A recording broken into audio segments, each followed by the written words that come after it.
Welcome back. It's that time to choose which book I'm going to read for November.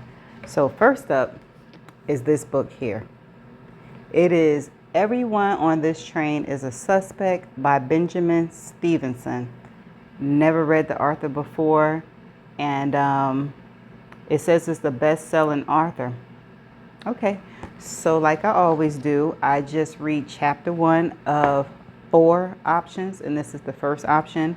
And then from me reading the first chapter, you all pick which book you want me to read. Okay, so let's get it popping. Prologue. From E. Cunningham Writes 221 at gmail.com to Redacted, penguinrandomhouse.com. Subject, prologue. Hi, Redacted. It's a hard no on the prologue, I'm afraid. I know it's done things. Wait a minute. I know it's the done thing in crime novels to hook the reader in and all that, but it just feels a bit cheap here. I know how to do it, of course. The scene you want me to write, and why I gotta start off already with a word? Omniscient.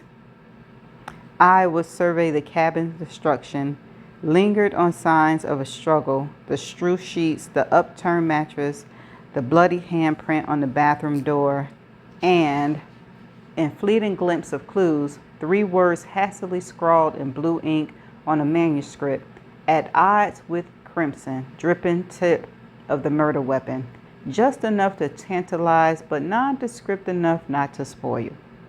The final image would be of the body, faceless, of course. You've got to keep the victim from the reader at the start.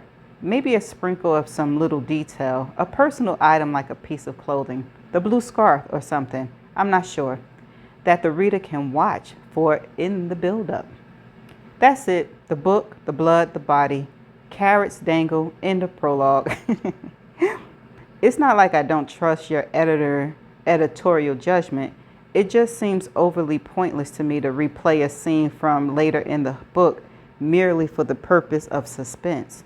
It's like saying, hey, we know this book takes a while to get going, but it'll get there.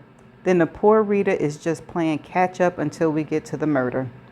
Well, that scene is the second murder anyway, but you get my point. I'm just wary of giving away too much, so no prologue. Sound okay? Best, Ernest. P.S. After what's happened, I think it's fairly obvious I'll need a new literary agent. I'll be in touch about that separately. P.P.S. Yes, we do have to include the festival program. I think there are important clues in it. P.P.P.S. Grammar question. I thought it funny that Murder on the Orient Express is titled as such, given that the murders take place in the train and not on it. Death on the Niles had a bit more correct, I think, given the lack of drownings. Then again, of course, you say you're on a train or a plane.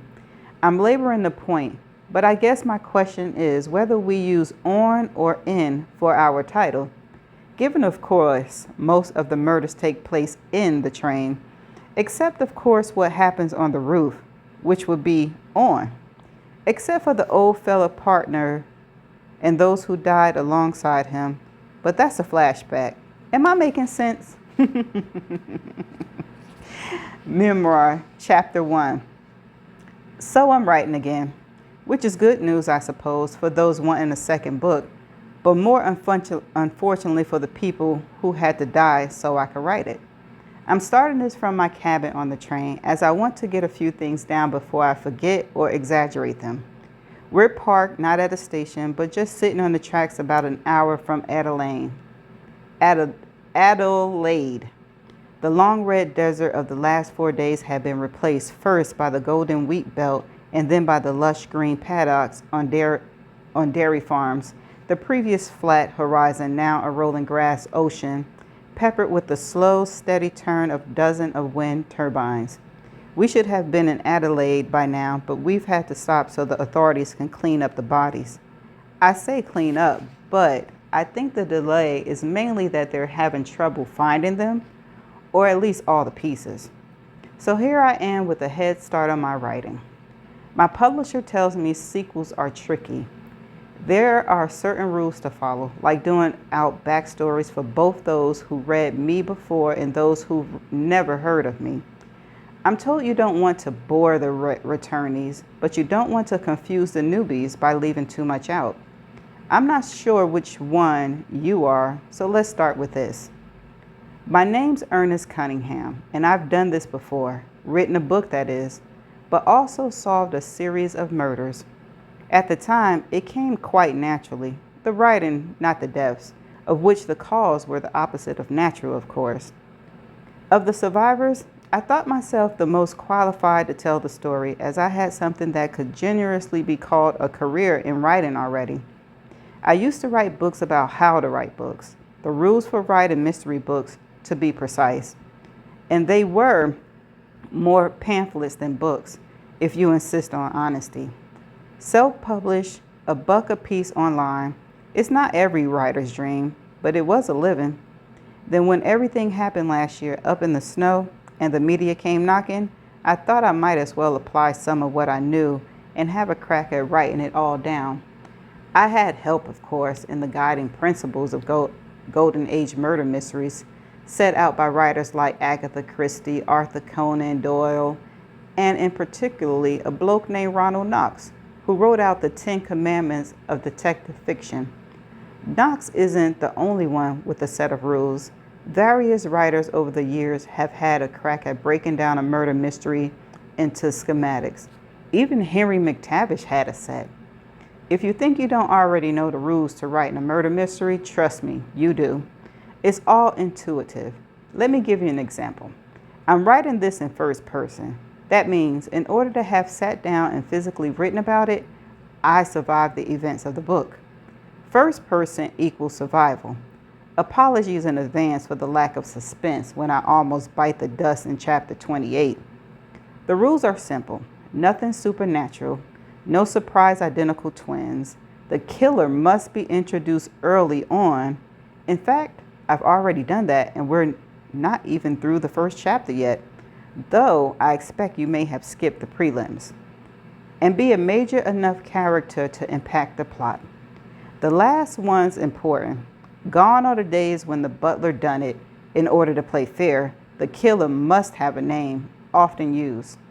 To prove the point, I'll tell you that I use the killer's name in all its forms except 106 times from here. And most important, the essence of every rule boils down to this: absolutely no concealing obvious truths from the reader. That's why I'm talking to you like this. I am, you may have realized, a bit chattier than your usual detective in these books. That's because I'm not going to hide anything from you. This is a fair play mystery after all. And so I promise to be that rarity in modern crime novels, a reliable narrator. Hold on. Where was I? I said something about okay. Sorry. You can count on me for the truth at every turn. No hoodwinking. I also promised to say the dreaded sentence, "It was all a dream," only once, and even then I believe is permissible in context.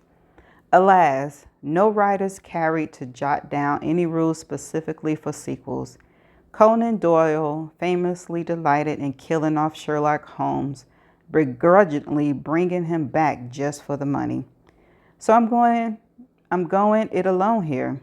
The only help I have is my publisher, who advice seems to come via the marketing department.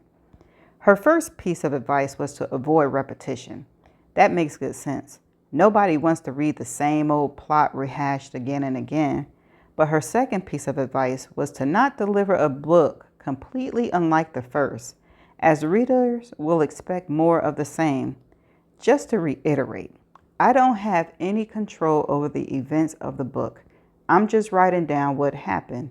So those are two different rules to follow. I will point out that one inadvertently mimicry is the curious coincidence that both cases are solved by a piece of punctuation. Last year, it was a full stop. This time, a comma saves the day. And what sort of mystery book would this be if we didn't have at least one anagram, code, or puzzle? So that's in here as well. My publisher also warned me to work in enough tantalizing references to the previous book that readers will want to buy that one also, but not to spoil the ending. She calls that natural marketing. Sequels, it seems, are about doing two things at once, being new and familiar at the same time. I'm already breaking those rules I mentioned. Golden Age mystery novelist S.S. Van Dyne recommends there only be one crime solver. This time, there are 5 wannabe detectives. But I guess that's what happens when you put 6 crime writers in a room.